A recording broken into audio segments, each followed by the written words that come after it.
looking in the mirror. Do I look good? I got my extra bands on. I got my other shoes on. We need more dogs. And welcome back to the latest and greatest episode of the Shaving Points podcast. My name is Jayden May, joined as always by my co-host Quentin Crisco. Coming off an incredible college football week, 4-0 by me, 3-3 by him. We won't talk about NFL, but how you doing tonight, Quentin? Doing good, man. I was actually up on NFL, 2 straight weeks up, so getting my swagger back on it, getting feeling good. But I got to get it back this week. Right, exactly. We're about this week. We're not about last week or the week before, and especially not the week before that, because we don't talk about that. We are about the here and now. Absolutely. So how we doing tonight? Doing good, man. I'm doing good. Feeling refreshed. Feeling ready for a Chicago Bears victory this week. But Chicago Bears victory. We Thursday night victory watch. Oh yeah. It's rare as a Bears fan that I get to really root for it and enjoy a victory. It's been a while, so I'm gonna enjoy this one. So we have Bears Panthers on Thursday night. What's the worst case scenario here? Tie? No, I think a loss is worse than a tie.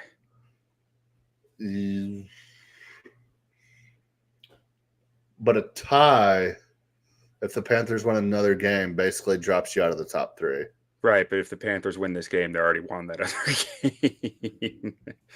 I'm saying, but they could still win a game down the stretch, though, to where they could. But the outcome of this game isn't determining that. I mean, I'd rather them have one extra win and a tie than 2 extra wins for draft position. True. Okay, I got you. I'm just saying it hurts you both ways because you're already at 2 wins for the season, so a tie gives you a half of win. So it screws up your Bears pick and the Panthers pick is the only reason, because it gives both teams a half a win.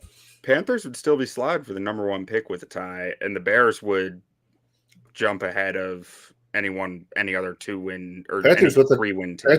Panthers with the tie solidifies them number 2 behind the Cardinals. Does it? Yeah, Cardinals. Or no, a tie. I said a tie. I know. So if the Cardinals lose out and the Carolina loses out, Carolina's the 2 pick with a tie. Wait, why? They only have 1 win. Oh, they both only have 1 win. Oh, well, I'm not worried about the Cardinals. They're getting Kyler back. Yeah. But, okay. So, this week, we're going to do some bets. Then we're going to do some tier rankings. Then we're going to do some college. Then at the end, we'll do a little bit of model talk. But you know where you can find the model queue? Shaving-points.com. Shaving-points.com. Go to shaving-points.com right now. You can subscribe for free. It doesn't cost anything. It don't cost nothing. You just go subscribe. You get all the picks. You get the model picks. College football just started a couple days ago. Here pretty soon we'll have that college football model up and rolling for you to where you could just open your email every day. College basketball sent straight to your phone every single day. So if you've been looking for those model picks on college basketball, they will soon be to you. All you have to do is go to shaving-points.com, subscribe for free, and you can get all of our content, all of the picks, all of your wildest dreams will come true whenever you go to shaving-points.com and subscribe. And if subscribing is not your thing, just go to the website and go click on picks. Yeah. It's right there. Also free. Don't cost nothing. All right. So we'll get into anything you want to. We could kind of talk about last week's NFL whenever we go to tier maker. So let's just drop right into it. Thursday night game. All right. We just talked about it. Bears, Panthers.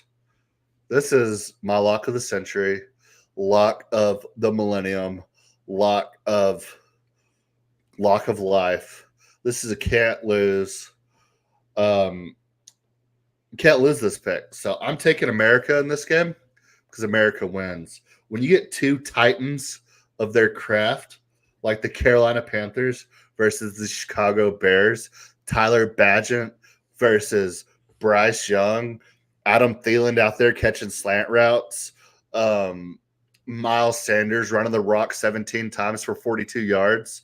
Like it's incredible to watch. DJ Moore might do something. Yeah, so I'm taking America in this game, and it can't lose because if you're not watching this game, I mean, this could be the most watched game all year, including the Super Bowl. So yeah, I'm taking America. And who's America? Just to clarify, America. what is their mascot people. look like? An eagle. Well, I'm gonna assume Bald that's eagle. Bears. No, I'm taking America. The people. Okay. It's the people's game. How do you bet on that?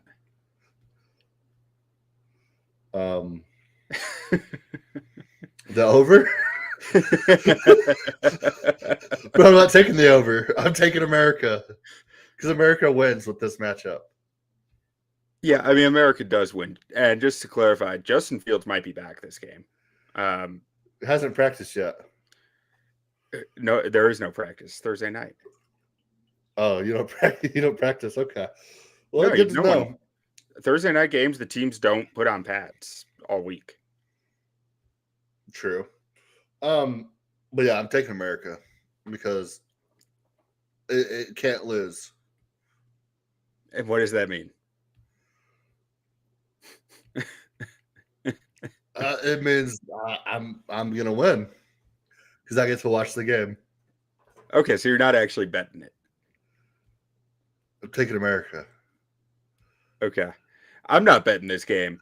I'm staying away. I thought about taking the under here, but Justin Fields has a mean streak of overs that I'm not messing with. If Fields is back, then I mean there were rumors that he was going to play last week and they didn't end up playing him, but so I think there's a real chance that he's back this week, which makes me not want to touch the under. If it's Bajan, I like the under, but If it's Bajan, take Cole Kmet for anytime touchdown. Right? Yeah. maybe He loves Cole Kmet. he did. Who doesn't love Cole Kmet? I'm still lukewarm on him, but we'll see. I'm warming up. America loves Cole Kmet. Yeah. All right. We moving on? Yeah, I was just taking. Okay. I just wanted to shout out the best game of the season so far. Okay.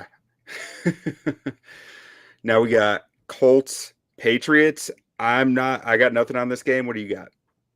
All right, Colts Patriots. We have Minshew Mania going up against Mac Daddy himself, the macaroni machine, Mac Jones, and the New England Patriots. Kendrick Bourne went out on IR a couple of weeks ago for the Patriots. He was the only receiver that seemed like he could get anything going for him. Colts have looked frisky. Jonathan Taylor's starting to do his thing a little bit. Michael Pittman looks all right. Patriots defense still isn't horrendous, still coached by Bill Belichick, but they're definitely kind of sneaking into that tank territory. I don't know if I want to bet against a Bill Belichick team that knows it's tanking. So I'm taking under 43.5 here. I don't think the Patriots are going to do too much to win this game. I think they're going to play a vanilla offense, vanilla defense. But I think Bill Belichick's going to do everything he can to not try to win this game. But he's also not just going to let the Colts win either. And I think that's a recipe for an under. And at 43.5, it's a pretty big number for two lackluster offenses, in my opinion. So, yeah, give me under 43.5 this game.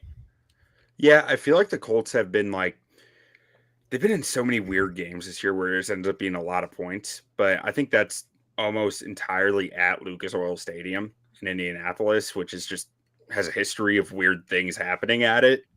So I think in Foxborough, that's a pretty safe bet. I could honestly see the Patriots losing out and having a situation every game where they're within 4, within 5, or within 3 late in the game.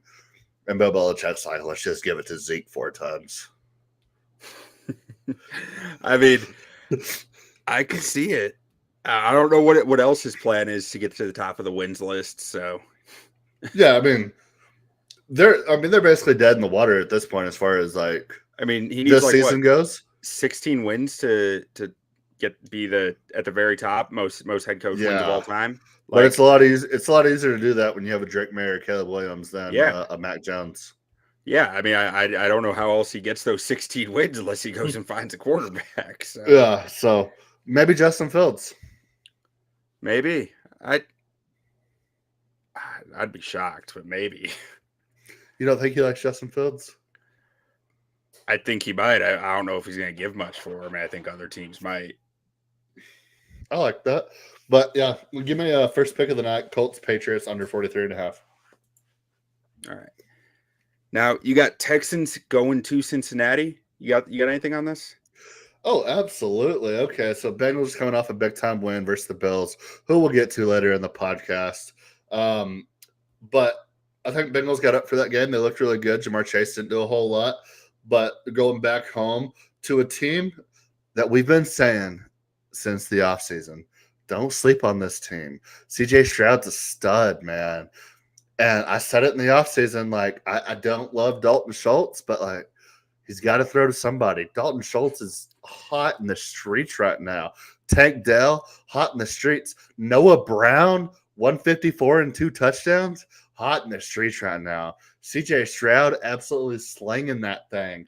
I like Texans +7 in this game, and I don't know if the Texans can win, but this is an ideal backdoor cover situation in this game. I feel like if the Texans are down 13, 10, 9 or something like that, they can go on a last minute drive. I mean, they showed it multiple times this past week, going on a late drive to either go win the game or take a lead. And yeah, so give me Texans +7 here. I feel like it's a big number for a hot team, a hot quarterback, a good defense, not a good defense, but the defense that's progressively playing better under DeMeco Ryans. Yeah, they're frisky defense. Offensive line's playing all right for them. So yeah, give me Texans +7 in this spot. I love CJ Stroud. He's my favorite quarterback in the draft. I've been on the CJ Stroud bus for years now. I mean, we go back to last year in college football. I've been a Stroud boy for a while. So yeah, give me the Texans. Give me the Texans at +7 in this spot. I look at this game. Sorry. I see a frisky defense who's not exactly shown that they won't give up points, but that they've come up in situations where they've needed. Yeah. And a Texans offense seems to be clicking on all cylinders against a Bengals offense that seems to finally be clicking on all cylinders again and really operating well. And a Bengals defense that has been fine, but really dependent on interceptions. CJ Stroud hasn't thrown interceptions yet, really. Just the one. Just and one. That's what this Bengals defense kind of relies on that. So I'm sitting here looking at this saying, give me the over 46.5. I think too. I think the Texans are going to push the Bengals for all they got. I think, like, I thought about taking Texans +7, but I ended up feeling like the over was the better bet for me here, so I took the over. Yeah, I mean, if I wasn't, I think the Texans keep it close. I think they're frisky enough. And I think you don't really have look-ahead spots in the NFL, but if there was anything such as a look-ahead spot with the Bengals, I mean, they got a tough division. And I think they're just trying to get through this week, move on to – I think they have like 3 division games in the next 5 weeks, if I'm not mistaken. So they're just trying to get through this week, get a win. And those are the times where you see these maybe lesser teams fighting for wild card spots really come and backdoor and maybe even steal a win in the right scenario. So, but I do like the over as well. So one thing that's weird on that note, like NFL teams do have weeks where they game plan less, right? Like it's usually like teams will say like that they're like, this is where we're at with our record. This is who we're playing in these upcoming weeks. Like we're going to take it easier this week because we're playing. Yeah, I mean, the it's Panthers almost like or something, and you can afford a loss. You can afford a loss, but you got to win your heads-up matchup versus X team. But it's interesting though because the Bengals, like, they kind of used all that goodwill with their rough start. You know that they're walking a very thin line. That it's interesting. I mean, I like your bet. I like my bet. It's just an interesting thought there. Yeah, so Bengals, they have Ravens next week, followed by the Steelers. After the Steelers, they have Jags, Colts, Vikings, Steelers again. So I mean, The Colts is that game where they can do that. yeah, possibly, but I mean, I think versus the Ravens next week is going to be a big time game for them. So Yeah, I mean, I still, I mean, I like the Texans in this game, but yeah, I like the over as well. But I'm trying to stay away from totals because I can't seem to win them. I can't seem to win anything. But speaking of the AFC North, we got Browns going to Brownies. Baltimore, take on the Ravens. You got anything on this game? Nope. All right, so this one is all me, and I looked at the under on this. I kind of liked it because What's the spread on this game? 6. 6 in the Browns' favor, I'm assuming. No, Ravens -6. So I looked at the under. I want to say it was something around 40. 37 right now. Or 37. Okay, my initial thought was 38. I was like, no, it had to be higher than 38. So 37. I thought about it just because two really good defenses, division games, the under is often the way to go because these opponents know each other really well, especially two good defenses. But instead, 37 just feels like a hard number for me to live with there. Instead, I'm taking the Browns +6. I think it's going to be a low-scoring game. I think it's going to be ugly. I think it's going to be some nasty, gritty, dirty AFC North football that ends within one score. So that's what I thought when the Ravens played the Lions and they absolutely shit pumped them. I have a question for you. Who's the best team in football right now? Ravens. See, I agree 100%. And I don't think Deshaun Watson's that great. And I know division games are different, but Browns have gone win-loss all year. Coming off of a win, Baltimore coming off of a no, they're not. They weren't on a bye. They might as well have been on a bye. Who's their backup? Tyler Huntley was throwing touchdown passes to Odell Beckham Jr. in like the third quarter. But I mean, this seems like a Raven spot to me all day, every day. But I'm not taking it. You're taking it. I don't want to poo-poo your pick. So. Hey, I mean, I see the best defense in football in the Browns. Best defense in football by far. Yeah. And a division game with the best defense in football, I think they'll keep it close. Yeah. Yeah. I can't argue with that too much, but it seems like a Raven spot to me. And also, I've been so high on the Ravens the last few weeks of betting them as big favorites. The tide's going to turn at some point. That is a big number for a division game for a defense as good as the Browns is. But yeah, Ravens defense is also pretty good. And then it's like, I'm not saying the Browns will win or anything. I just think it's if AFC games are weird.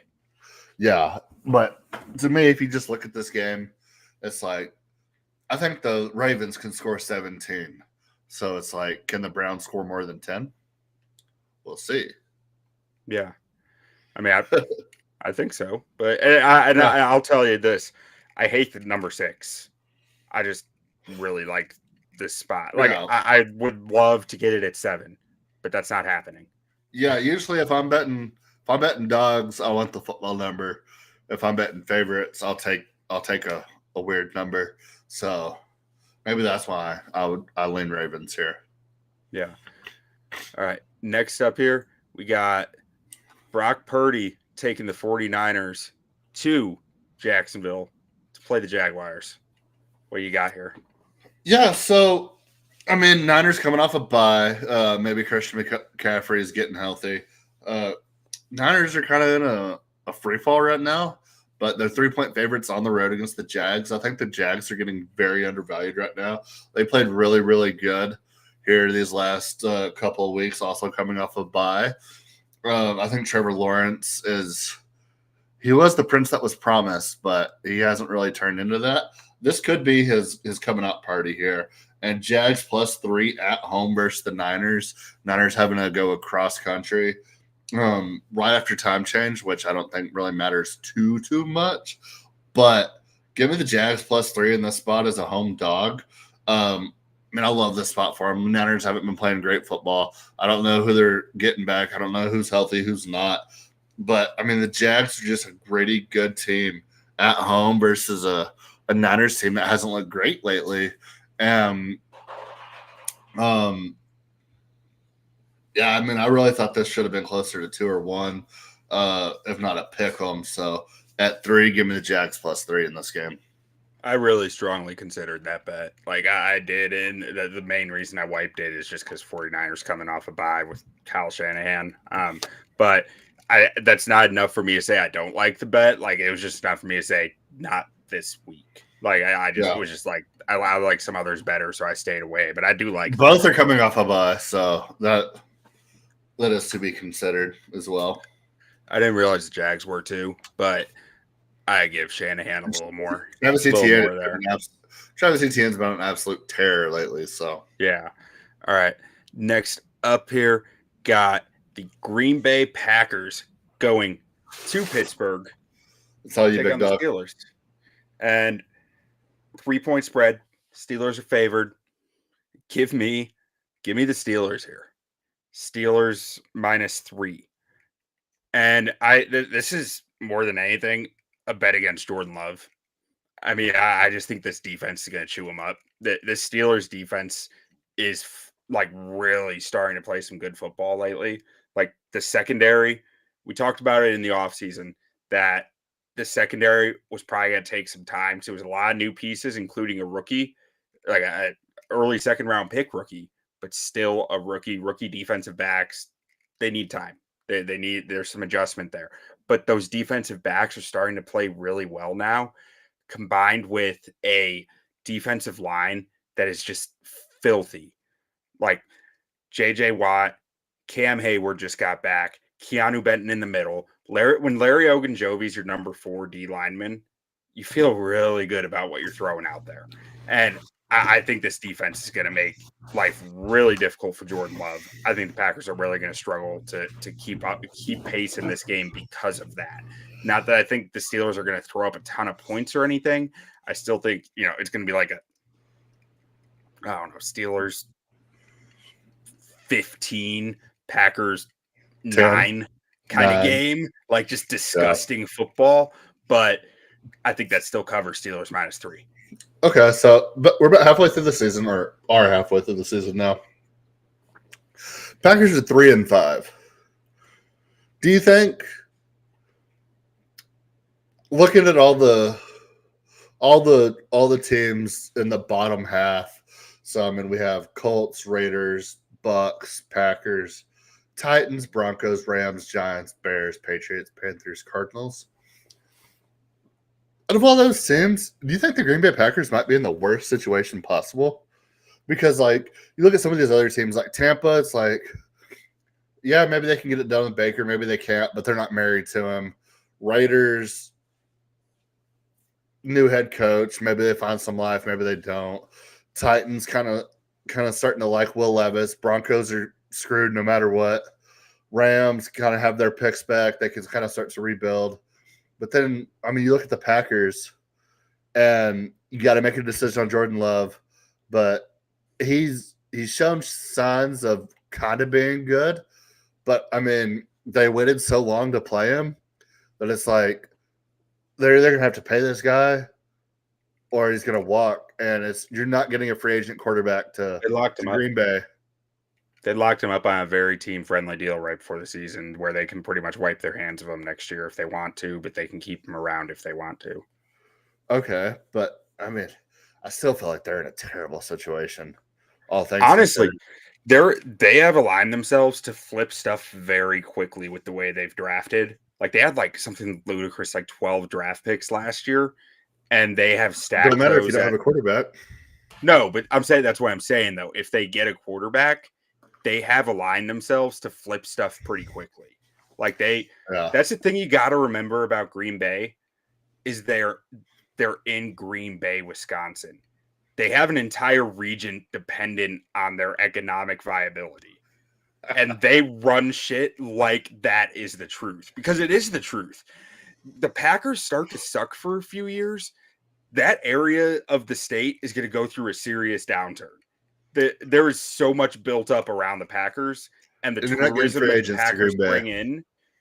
Yeah, like they need to be good, and they align themselves as such. So they've aligned themselves to do a quick flip as long as they can find a quarterback, which makes stuff really interesting for them as like losses start to look more and more appealing. Yeah. So are they the best argument in all of professional sports for a salary cap? What do you mean? Well, I mean, you look at like whenever the salary cap is brought up, you look at baseball and people bring up teams like the A's or the Royals or some of the smaller market teams like, oh, we don't even have a chance to survive. I mean, the Packers would be absolutely screwed in a non-capped league. But they've consistently been good for. I don't know that they would, if I'm being honest. Yeah, actually, no, you're right. Because Somebody they don't have Jerry Jones money behind them. Yeah, that's what I'm saying. Rams cap, like, yeah, every time, like, none of their guys, like, they may draft well, but nobody's going to stick around when they can make twice as much going to a team like the Rams, the Cowboys. I mean, they have to be the Giants. best case for it. They don't have an owner. You know, I mean, I think it's as simple as that. They have to be. Yeah, I mean that was that was kind of like my biggest point. Yeah. And that was like, but I mean, I don't care if you have a sheet of paper that says you're an owner. Yeah, you're not an owner. Like you don't have billions of dollars behind you. In an uncapped league, I'm sure there's a bunch of wealthy people in that part of the world that might throw their money at them. But I mean, it's still not Jerry Jones money. It's still not who's the owner of the Rams. It's not Kroenke money. And then Arthur Blank money. Arthur Blank, the guy who just bought the Redskins or Commanders, like. And then the guy up in Seattle, like there's some deep pockets in the NFL to where, I mean, that might be the number one case for like parity and salary cap compared to an uncapped league that anybody has. Yeah, I can buy it. I mean, it has to be right there with the Oakland A's. Yeah, and I mean they're getting to a point now to where, I mean, if they just burn that franchise alive, I don't think anybody would care at this point. All right. Moving on. Tricks. Lions at Chargers. What do you got? All right. So Lions at Chargers. All right. Justin Herbert. I'm talking to the Charger fan out there right now. Justin Herbert may not be good. Is he good? I don't know. I mean, a couple of years ago, you were screaming at the top of your lung that the Dolphins were the stupidest team in the NFL for passing on Justin Herbert. Here we are 3 years later, and it's like, would you rather have Tua or would you rather have Justin Herbert? I think most people at this point in their career might take Tua. I don't know if that's a knock on Justin Herbert or just the steps that Tua has taken forward or the coaching that Tua has received in the meantime and the weapons that Tua has received. But let's not act like Justin Herbert doesn't have weapons either. I think there's a really strong case to be made of Justin Herbert had a good rookie year. About as ideal of a situation as you can get as far as weapons go. And had a great rookie year and then never improved. He hasn't necessarily been bad, but when you have the start that he had, and at best you've stayed perfectly average or even with how you started your career, I would say that's a disappointment. Yeah, and I don't know if that hurts him, like, because I still don't think he's a bad quarterback. I mean, I think he is very clearly a top like 8 quarterback in the NFL, and the bar is low right now. The bar is very low. I wouldn't say top 8. Name 8 quarterbacks you'd rather have over Justin Herbert. The bar is really low right now in the NFL. Trevor Lawrence. Okay. Patrick Mahomes. Yeah. Lamar Jackson. Okay. Josh Allen. All right. Dak Prescott. Jalen Hurts. Tua Tagovailoa. CJ Stroud. How many am I at? That's 8. So top 9 quarterback in the NFL. I mean, I think I could probably go on. you could argue against one or two Hold of on. those too. Like, I mean, Kirk Cousins. again, you're getting into really gray area with like Dak, Jared CJ, Kirk. Like, you're Jared getting into really Goff. gray area. It's not a high bar right now. Anthony Richardson. Now we're just being ridiculous. No, I'm talking. I mean, you have to take into account everything. You have to take in salary. You have to take in age. I mean, you have to take in everything when you're talking about these conversations. Because if it's would you rather have this guy or this guy? I mean, most of the time, guys like Kirk Cousins or Dak or some of these other guys that might be middle of the road. Yeah, you would technically rather have them if it's this for that, but it's not this for that because money is a factor. The And question was contracts just are a top 8 factor. quarterbacks. The best I 8 would still take quarterbacks in the NFL. I mean, I would still take Dak over him. I would still take Kirk Cousins over him. I would still take CJ Stroud over him. You see, I just disagree on some of those. I just disagree. What has he shown that proves that he's better than a Dak Prescott or a Kirk Cousins or a Josh Allen? I mean, he's not better than Josh Allen. Okay, But- well, Josh Allen's and a not Kirk better than Cousins, Dak Prescott. Just the simple fact that he's not cemented to the pocket and can win outside of it, that beats Kirk Cousins. Kirk Cousins is an MVP candidate before he tore his Achilles. Hey, he was playing the best ball of his career. I can't tell you he wasn't, but the fact that he has to win with his arm makes me prefer Herbert. I mean, Dak Prescott's better than Josh Allen. We're not going there. Look at the Nice numbers try. this season. Look at the Nice numbers try. going into this season. I mean, I All don't right. know how long we're going to have this conversation and how many games have to happen. And it just keeps happening week after week after week, by season, by season, by season, that they're the same person. I just don't agree. And I don't think, I'm not saying Dak is good. I'm just saying Josh Allen's not as good as everybody thinks he is. I mean, you might be right. He's probably not as good as everyone thinks he is. But he's better But than the Justin things Herbert. he can do in moments is better than Dak. It just is. Okay. Well, then Dak's got to be better than, hands down, better than Justin Herbert. Dak's in more that situation. consistent. Dak's more consistent. Dak is like better at like game to game being the same guy. But Josh Allen's moments are incredible. That's what you get with Herbert too. You get these moments of like, holy What shit, did moments? he really just do that? When he throws a ball through fucking a window this big straight into his receiver, when he's on the And throws run a pick from the next play? defenders. I mean, no, it's not as that like on some of them, maybe, but you know what? He makes some incredible plays in big time moments. Justin Herbert's not a top 10 quarterback. I don't agree. Okay. The Well, bar I'm is taking, super low right now for top taking 10 over 48. quarterback. I'm taking over 48 and a half in this game. I think Jared Goff is by far the superior quarterback in this matchup. I like the Lions to score a lot of points in this game, and I think the Chargers can slightly keep up with Austin Eckler and some of the guys they have going. Losing Mike Williams for the Chargers was the biggest loss that I could have ever imagined. I thought Quentin Johnson might be able to step up. I didn't like Quentin Johnson in the draft. I didn't like him coming out of TCU, but I thought, hey, we lost Mike Williams week 4.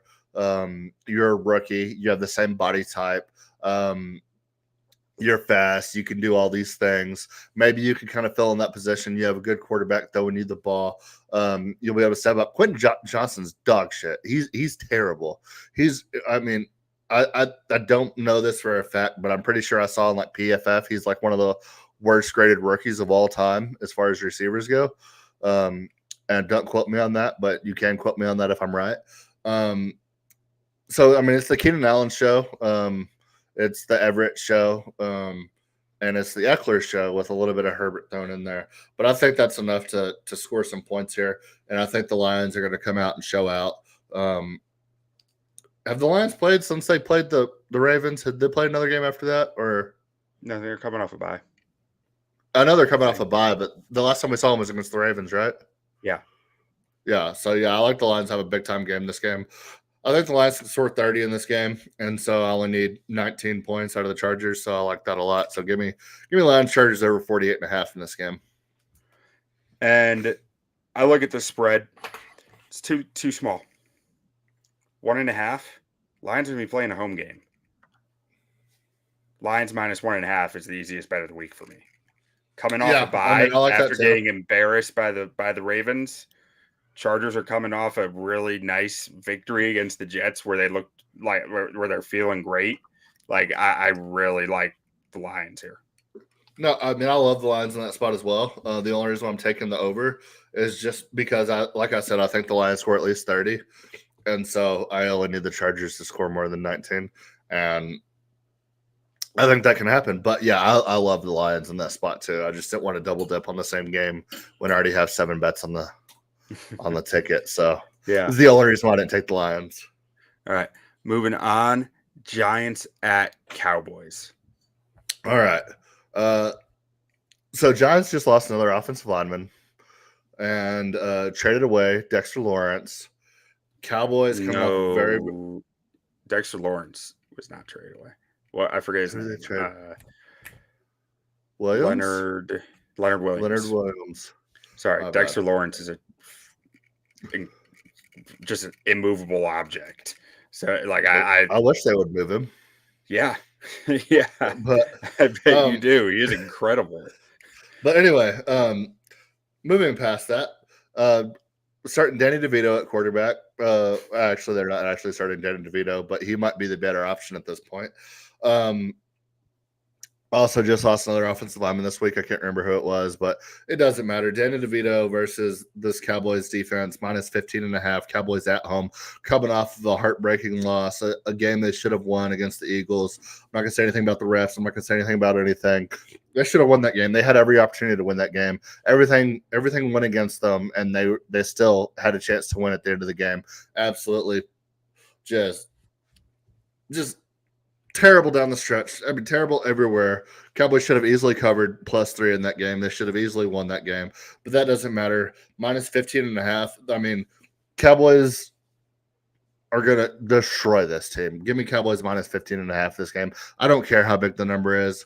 I mean, I feel like this could go like the Jets game went or like the Patriots game went, where when it rains, it floods. And I don't see the Cowboys offense having to do a whole lot. I think this defense is just ready to prove a point. Like they're going to be so hyped up after last week that, I mean, I wouldn't be surprised if we get a couple of defensive touchdowns in this game. I love Cowboys for a defensive touchdown. I couldn't find the bet, but I absolutely love that bet this week. Yeah, Cowboys minus 15.5. It's going to be a fucking shit pounding. I got it. Cowboys minus 16.5, and I still took it. Yeah, so Cowboys are going to take out all their aggressions on the Giants. Like, this is going to be the Giants are bad. Might be the worst team in football. Like the Giants, I mean, I was looking at their stats or their schedule just to feel this bet out, because I was like 16.5. It's a big number, right? Like, and what's the biggest number we had all year? That's gotta be it, right? Last week they scored 6 against the Raiders. The same Raiders defense that gave up 30 to Tyson Bagent led Bears the week before. I could legitimately see Cowboys special teams and defense covering this spread without their offense taking the field. Guess how many points the Giants have scored in their last 4 games? Combined? Yeah. 17. 39. So I have the Cowboys winning this game 39-0. Yeah. Yeah. I mean, only 1 point less than they won by week 1 when Daniel Jones was still healthy. Yeah. And their offensive line was healthy at that point, too. Yeah. So we got Give me Cowboys a question in the chat here. Calvin. Other than the Chiefs and Eagles, hi, Calvin. Who wins or loses going into the second half of the season appears to be a crapshoot. Crazy. Ravens. Yeah, Ravens are the best team in football. Yeah, Ravens got to be up there. I don't think the Chiefs and the Eagles are the two best teams of football. I mean, so I would put the Lions up there, but with how the Lions got destroyed by the Ravens, I don't know. I think you had to put the Jaguars in that conversation. I definitely think you have to put the way the Cowboys played against the Eagles in Philadelphia. Yeah, they lost the game, but if you watch the entire game, like I don't really think you can argue who the better team was. I mean, Jalen Hurts was a little banged up. He didn't play great. What did he throw for like 174 yards? Like AJ Brown was still AJ Brown, but I mean, outside of AJ Brown doing his thing, like they couldn't get DeAndre Swift going, really couldn't get Devonta going. Cowboys were able to move the ball on offense. They completely neutralized Jalen Carter, which I didn't think was going to be possible going into that game. And they just lost the game. Good. Yeah, I mean, Cowboys lost the game. It happens, but nothing about that game makes me come out of it being like, oh, I'm terrified of the Eagles. I think the 49ers are always alive with Kyle Shanahan. But, I mean, Chiefs are the Chiefs. They have Patrick Mahomes. They have the best player in football. But, yeah, I wouldn't put the Eagles anywhere close to that after that performance against the Cowboys, because if the Eagles were on that level with everything that went wrong for the Cowboys, they should have ran away with that game. Yeah, I mean, I can't help but agree that game was a decision or two away, a coin flip or two away, a execution or two away from going the other way. Like I mean, it was a Dak not stepping out of bounds away. Like there was just a bunch of little, not even a bunch. It was a couple little execution type things or coaching decisions that flipped the game. That's not something that I feel like is reliable. So, like, I have no problem putting the Cowboys in the same tier as the Eagles. A lot of toss-up calls that didn't go the Cowboys' way, that went the Eagles' way. And I'll never blame officiating, but, I mean, it definitely played a factor. I mean, they called a pass interference on Stephon Gilmore on an overthrown ball to A.J. Brown when the very previous drive, the exact same play happened with CeeDee Lamb, and rough. It was almost identical. And Cowboys were on third down, they didn't get the call. Eagles were on third down and they got the call. I mean, that wasn't the only one. There was a holding play on a Cowboys like 27-yard run where instead of first and 10 on like the Eagles 37, it was 1st and 20 on like the 50-yard line basically. And the dude, like the tight end, had his hand on the shoulder pad, no jersey stretch or anything, pancaked the guy, and his hand was like 2 inches up too far. I mean, just little things like that. Like, yeah, it happens, but I mean, it seemed like it only happened on big plays, and then every single call the Cowboys got, like they would get a defensive holding call, but it didn't matter because they completed a 30-yard pass.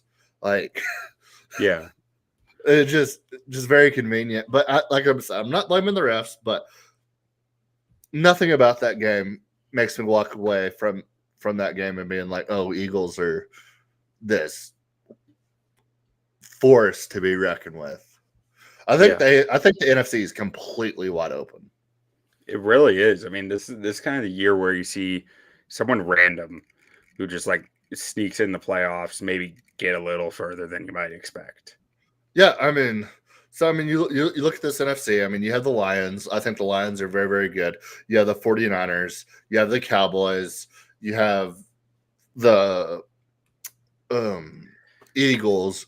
But if we get to the playoffs and you have a team like the Saints or a team like the Seahawks, you're telling me those teams can't go into a game and beat a Cowboys team, beat an Eagles team, beat a 49ers team, beat a Lions team? I could absolutely see it. I think the Seahawks could beat any team in the NFC on the right. Yeah. Team. And then even the Minnesota Vikings. I mean, look what they did last week. Like, just get hot. They have so much talent on that team. I mean, it just takes a couple of breaks. Do they, though? Jordan Addison's good. I've been telling you for years now. Yeah, but Jordan Addison and Justin Jefferson isn't a team. TJ Hawkinson. Yeah. Josh Dobbs. And now we're Hunter, who's talking. having a great season.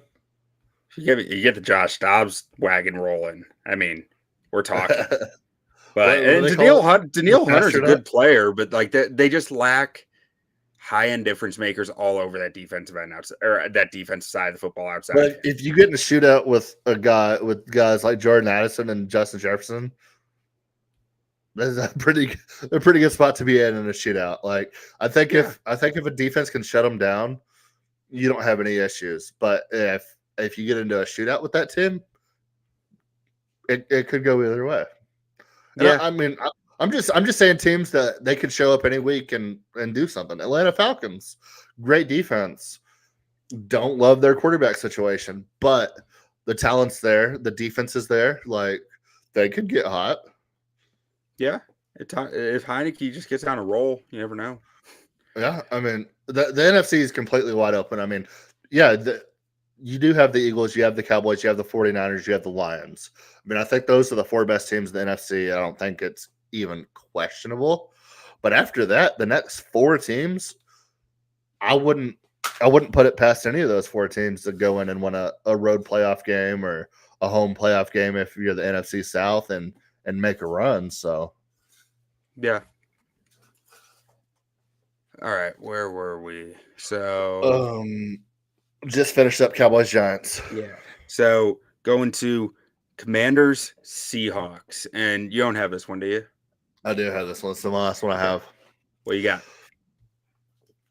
All right, so Commanders have been playing pretty good ball lately.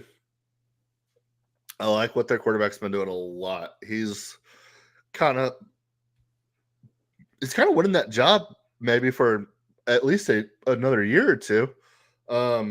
I think this is a big time game. Seahawks haven't looked great. Cheese is starting to fall off the cracker a little bit for Geno here lately. So give me the Commanders plus 6.5 here. I like the way they've been playing defense. I like the way they've been throwing the ball here lately. I think 6.5 is a big number for a team that's as frisky as the Commanders are, especially against a team like the Seahawks, who you would think their identity would be like running the football. I mean, that's always been Pete Carroll. Just run the football, play good defense. I feel like they've just kind of they've been trying to lean on Geno way too much here lately, and it's been at a detriment to the team. And yeah, give me Commanders plus 6.5 in this spot. I love this spot for the Commanders. I'm on the other side of this. Give me Seattle -6. I mean, Commanders just traded away both their starting edge rushers a week ago, and so lost 2 of their better defensive players. What? Have you watched Sam Howell? Yeah. He's been playing good ball, dude. That's fine. Seahawks just got dismantled, utterly destroyed, like to the point of questioning everything about your football team by the Ravens. I think they're going to come out real good this week. I don't think Pete Carroll's going to stand for any poor performance there. I think they're going to have everything thought out really well. In Seattle, Washington's got to travel all the way across the country, across multiple time zones, a week after Washington just has to go to Washington. Washington just has to go to Washington. Yeah. Same It's place. nothing. Yeah. Washington to Washington is a hop, skip, and a jump. Well, Maryland to Washington. No, they're in Washington. But so I got Seattle here. I think they're going to come. This is a game where they're going to get right. Who's gonna get it done for Seattle? You think they're gonna get that run game going? You think Kenneth Walker's gonna get it done? Yeah, I think they're gonna do plenty on the ground. I think Geno's gonna play a pretty good game. I think this Washington defense is missing some teeth at this point. The Patriots just put up 20 points on them last week.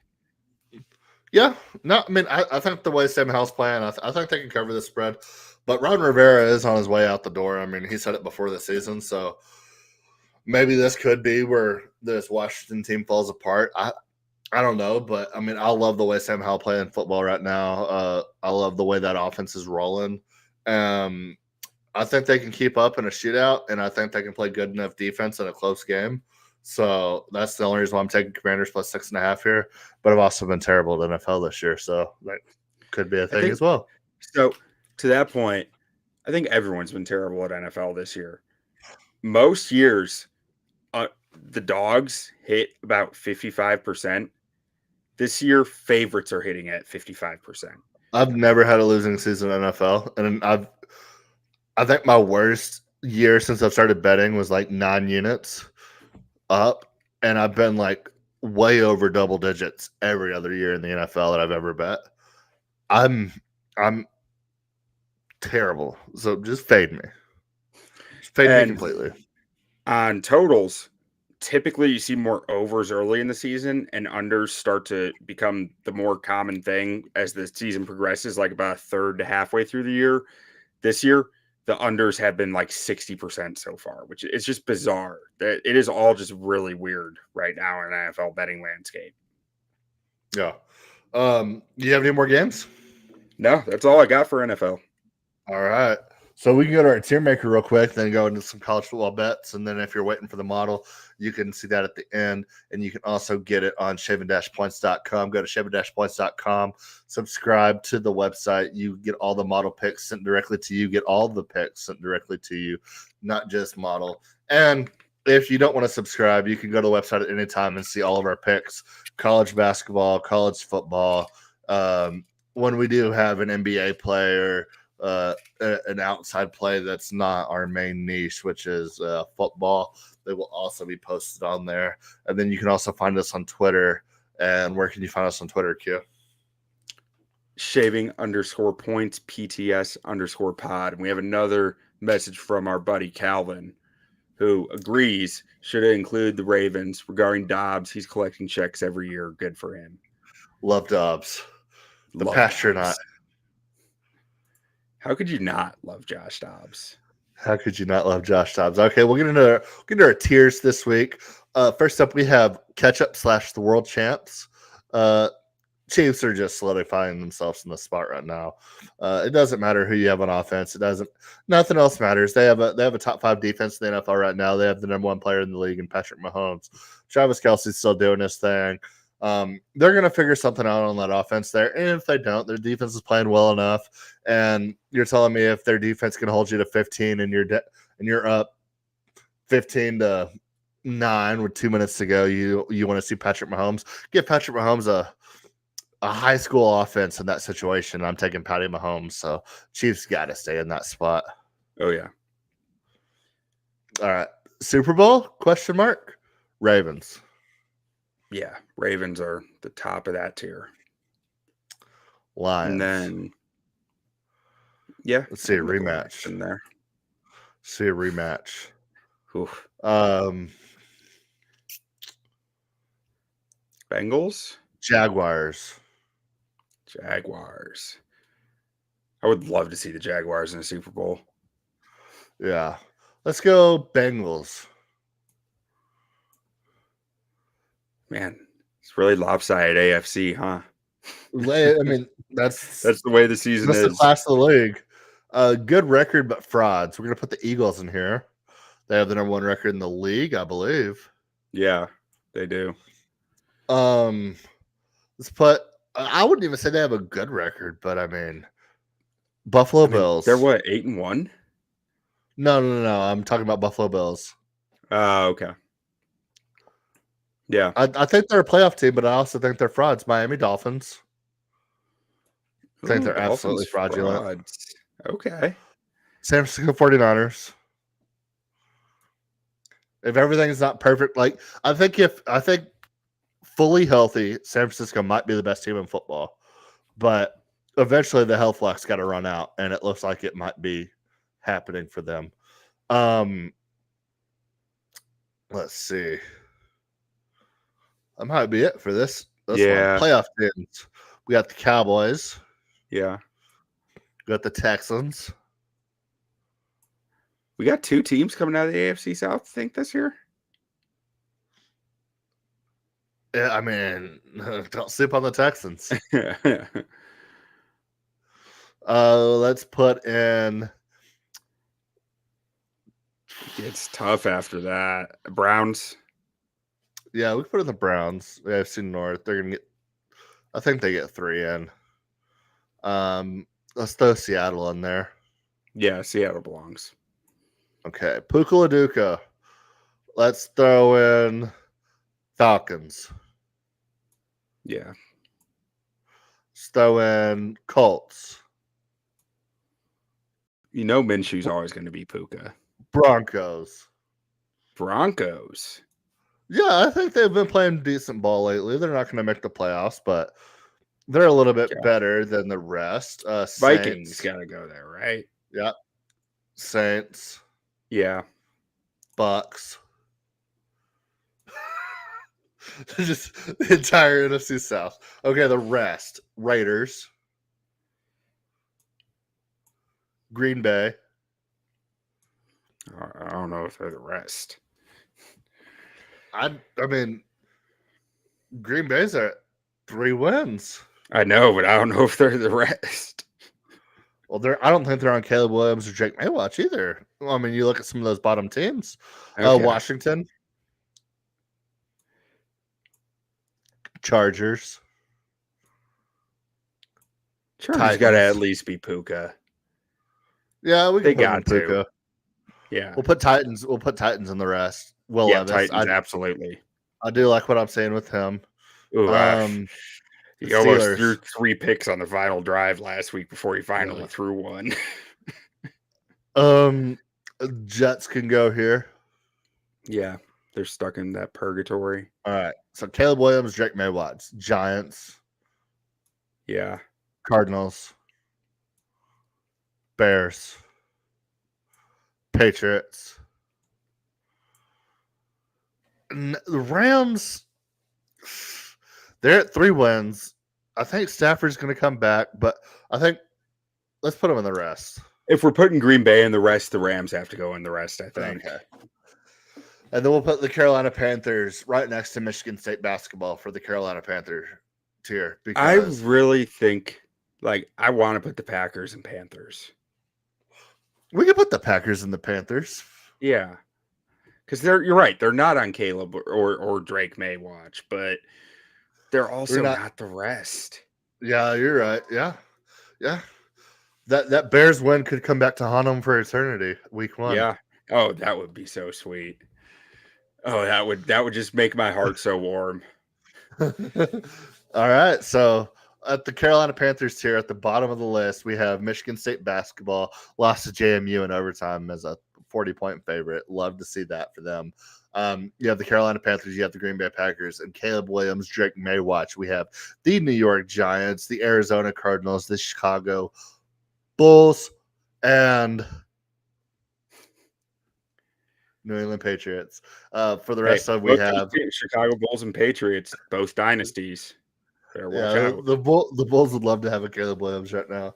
The rest we have Raiders, Washington, Tennessee, Pittsburgh, the Jets, Rams, Puka Laduca. We have Puka Laduca. We have the Falcons. We have the Colts. We have the Broncos. We have the Vikings. We have the Saints. We have the Bucks, and we have the Chargers. Playoff teams, we have Cowboys, Texans, Browns, Seahawks. Good records, but frauds. We have the Eagles, we have the Bills, we have the Bills, Dolphins, and 49ers. Super Bowl, question mark. We have our lone NFC team and the Detroit Lions. We have the Baltimore Ravens. We have the Jaguars and Bengals. And at the top of the list, with ketchup, the world champs. Just stay doing it. We got Patty Mahomes and the boys and the Kansas City Chiefs. Our friend Chris Raines. I agree. Packers suck. Packers suck. Love it. Hey, Chris Raines, we got to talk NBA here pretty soon. Wemby season. All right. So let's take this away and let's talk some college football. College football. Okay. So first up on my college football list, I went 4-0 in college last week. You know my record in college football right now isn't like 38-18, something crazy like that. I don't know the record. You're up 12 units. 1, 2, 12. I'm up 8.2 units after gaining the lead. Last week, I was up to 8.4 units. Jay was at 8.3, and he managed to go. What was your record last week? 4-0. 4-0. Well, I managed to go 3-3. I dropped 0.2 units. Jay took another commanding lead, so I'm chasing him again. All right. So starting out here, I have a Wyoming team that's lost 2 of their last 3. Start out the season great, but looking to get things back on track. Give me Wyoming plus 5.5 going to UNLV. I think they get. I think they're right the ship here. Give me Wyoming plus 5.5 in this spot. Next up, Penn State didn't look too great against Ohio State. Michigan's got a lot of stuff going on. Michigan is their season rides or die at Ohio State at this point with everything that's came out. I'm sure Harbaugh has been doing a good job of keeping his guys focused in that locker room. But I feel like they feel like their season rides or dies on Ohio State, and they're just going to overlook a very, very good number 11 in the country Penn State team this weekend at home. I think Penn State can sneakily come in and cover this game and maybe even win. We'll see. Give me Penn State plus 4.5 in this spot. Love that spot for them. Next up, I have Florida State against Miami. Give me over 50 in this game. I like Jordan Travis to ball out here. And FSU's defense has shown that they can be scored on a little bit. So I like over 50 a lot in this game. Next up, I have Tennessee, Missouri. It's a pick 'em basically. I technically have Tennessee plus 1 in this spot. Yeah, I think Mizzou's had a great season, but I think the cheese is starting to fall off the cracker a little bit for them. I think Tennessee has kind of righted the ship from early in the season. I like the way that Milton's playing for him. He's not great. He's not going to be an NFL guy. He's not going to be a pro, but he's kind of calmed down and starting to play good football for that Tennessee team. Give me Tennessee plus 1. Give me Tennessee on a pick 'em in that spot. The next up, it's the guaranteed play of the week. Just close your eyes and take it no matter what. USC, Oregon over 73.5. At this point, I'm just taking USC over every single week. Doesn't even matter. And last but not least, I have an Ohio State team that's kind of coming to its own. And that offense is starting to roll. Marvin Harrison Jr.'s kind of getting in his groove. Give me Ohio State minus 31.5 versus Michigan State. I could see this being a 50-0 typical Ohio State beat down this week. I think Michigan State's one of the worst teams in the Big Ten, one of the worst teams in Power 5. And I think this is a spot for Ohio State to just kind of flex its nuts. A slow start to the season, but all they do is keep winning.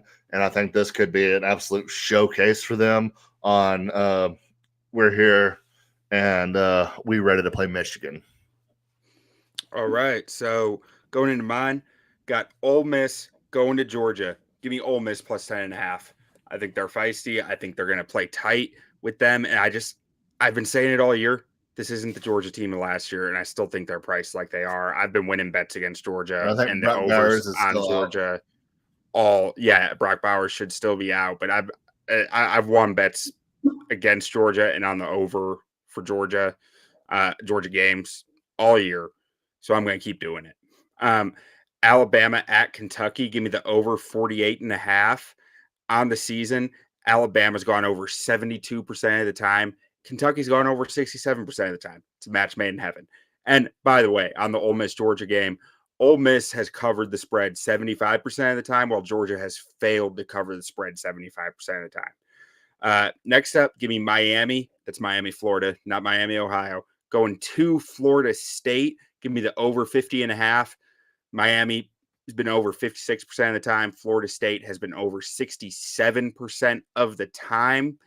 Duke going to UNC. Lock it in. Love that. North Carolina Senior Day. Drake May is going to show out. He's going to have NFL scouts there. Going to be playing his ass off. Over Mitch 50 might and a even half. be there. Oh, you know he's driving the Camry there. Over 50.5. Both these teams have gone over 50% of the time this year, but North Carolina's defense had nothing to talk about, and I think Drake May is trying to make a statement at this point. And then finally, have the USC Trojans going to the Oregon Ducks. Caleb Williams took a lot of heat this week. Did he? It's been, for crying. Oh, For crying on the sideline. He's been, it's bad. he's an emotional boy. it's people are ripping them for it. Really? Yeah, and Why? because they're idiots. But anyways, It's a big game. it was. His whole team probably feels like they let him down to some degree. I'm sure They just he fired. is. They just fired their defense coordinator too. Just Finally, fired their defensive coordinator. the same defensive coordinator that was at OU with Lincoln Riley for the past 5 years before he got there, So who maybe couldn't stop throwing anybody. a little bit of accountability into that building. I'm going to stick with the over 73.5 in that game. So I'm with you on that. Also, give me USC plus 15.5. These boys are going to play. These boys are going to play hard. They're going to play their ass off. They're going in there like Caleb is trying to make a statement too. I think Caleb Williams might have the best game of his career this week. I really do. Best game of his career? Yeah. Impact wise, like maybe not stat wise. I'm sure he's had some wild stat games against like, Alabama A&M or something. But like, that's not what I'm talking about. I'm talking about impact on the game. Yeah. Pull off an upset. Just a Give me Caleb a takeover, half basically. Unit on USC money line plus 570. I like that. Okay. Trying to catch up. I see. Hey, that's not even trying to catch up. I just, after seeing the heat that Caleb was taking, I think he's going to have a fucking game. I mean, we're talking about a guy that everybody said you're out of the playoff contention. Why even play out the season? I mean, there's been rumors that this guy might come back next year. He's making so much money. I don't know how true those rumors are, but I mean, we keep hearing things that Caleb Williams' dad says, but we haven't actually heard his dad say these things. They're just reports that his dad told somebody who told somebody. But I mean, if the he said she said thing is real and the Cardinals really do get the number 1 overall pick, according to rumors, he's going back to USC. So just throwing that out there. Yeah, I'm sure it's not that set in stone either. If But I'm just Cardinals saying, trade the pick for a fortune, I don't know. It might change something. But yeah, I'm just saying. I think this is the fuck Drake May, I'm the best quarterback in the country game.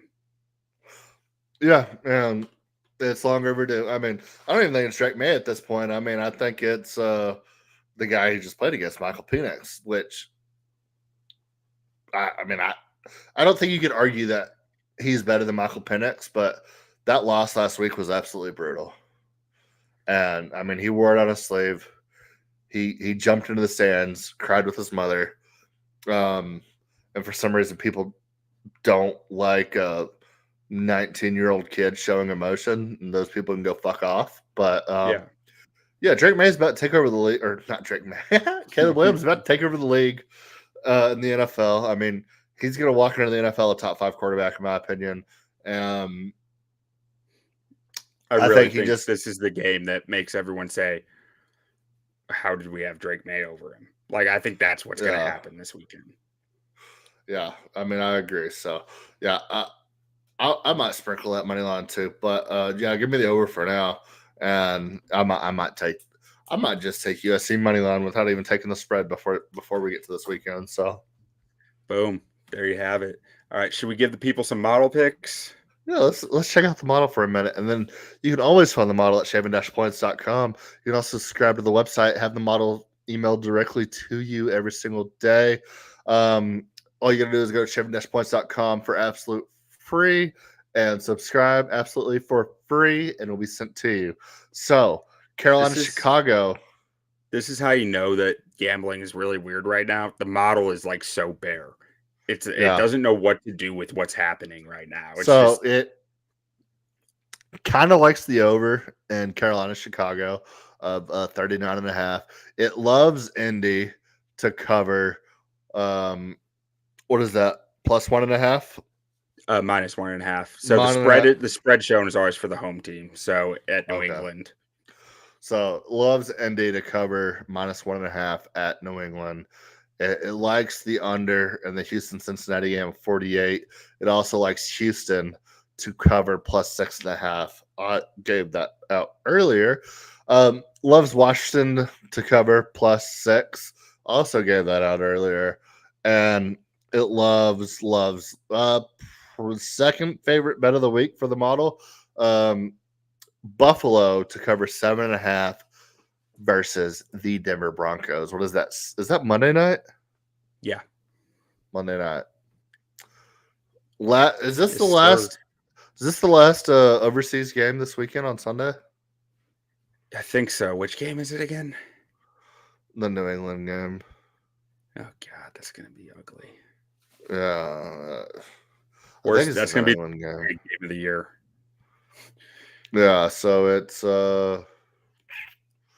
week 9. I thought we were already done with the overseas, so I'm pretty sure this is gonna be the last one.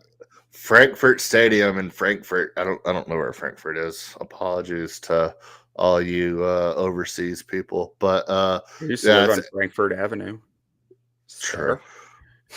8:30 a.m., which that is Central Time. So 7:30 for you, Mr. Philly. So enjoy it, because I know you don't want to miss out on that Indy New England game. Wait, no, I think it's the. You said 8:30 last week. It was at 9:30 my time. It was 8:30 Central for us last week. Yeah, so that's 9:30 for me. I'm an hour later. You're ahead. You had me all screwed up. I was like, I gotta get up at 7 a.m. this past Sunday. I was like, I gotta 7 a.m. watch this football. I always forget. I always forget, because when I go to Pennsylvania, it always throws me off, because everything throws me off about time change. But yeah, y'all are definitely ahead. So yeah, it'll be 9:30 for you this week, 8:30 for normal folk that are in Central Time. Central Time's the best time zone for sports. It is. I don't think there's any question to that whatsoever. I agree. Noon kickoffs, 7:30 prime time.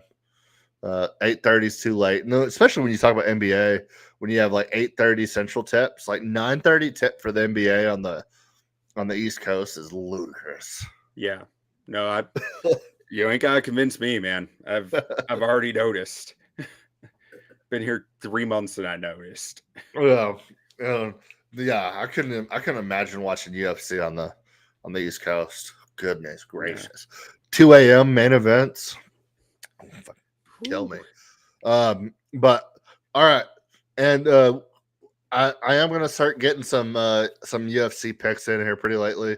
Covered some kind of bare lately for what I like. I mean, so I'm not going away from UFC. I like to find my spots, and I haven't really loved a lot of the spots lately. But we got some fights in the next couple of weeks where I'm really, really excited. So definitely have some UFC here going forward. There we go. It's coming. So that's all I got. You got anything else? Nope. I think that does it for me. All right. Well, actually, I got one. I got a UFC pick for you this weekend. Give me Alex Pieta -130 in the main event versus Yuri. I love Alex Pieta in this fight. I love his jiu-jitsu. I love his kickboxing. We haven't seen Yuri since he tore his pec. It's been 2 years. He had a decent performance last time we saw him, but yeah, I think Alex Pieta pieces him up in this spot. And just for fun, let's put Sergey with him. We got Sergey Pavlovich in the main event versus Tom Aspinall. Aspinall's a wrestler. Sergey's a fucking crazy ass Russian dude, big ass white guy, like 6'7", 260. He absolutely manhandles people. Tom Aspinall's a dude from England. Great submission artist. Give me Sergey. Give me the big hands. Give me the knockout. And combined with Alex Pieta, it should be about +260 on your if you want to parlay them. But yeah, 2 title fights. Give me Sergey. Give me Alex Pieta. Love that +260. Go ahead and put it on the card. Nailed it. Boom. All right, that's it. Don't sleep on them Texans. Gonna make the playoffs. Don't do it. You play to win the game. Hello? You play to win the game. You don't play to just play it.